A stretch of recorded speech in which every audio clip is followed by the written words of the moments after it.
की दुआ जन्नत का दर खोल देती है, माँ की दुआ जन्नत का दर खोल देती है, बाप की रजा किस्मत को संवार देती है। जनाब सदर इस्साइज़ा करम और मेरे अजीज साथियों, अस्सलाम वालेकुम।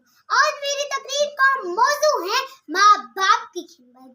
जनाब सदर, दुनिया में अगर किसी रिश्ते में सबसे मोहब्बत, कुर्बानी और खुलूस पाया जाता है तो वो वालिदैन का रिश्ता है। माँ अपनी नींद कुर्बान करके हमारे ख्वास हो जाती है और बाप अपनी ख्वाहिशें बुलाकर हमारे लिए आसानियां पैदा करता है।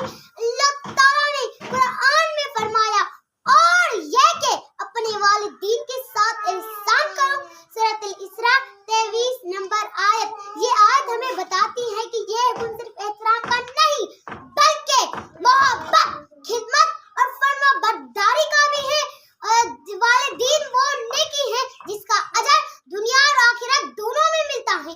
रसूल अकरम सल्लल्लाहु अलैहि वसल्लम ने फरमाया, अल्लाह की वालिदैन की रज़ा में है, अल्लाह की नाराजगी वालिदैन की नाराजगी में है। उनकी कदमों के नीचे है जन्नत का दर, उनके कदमों के नीचे है जन्नत का दर। वालिदैन की खिदमत है जिंदगी का सफर, वालिदैन की खिदमत है जिंदगी का सफर।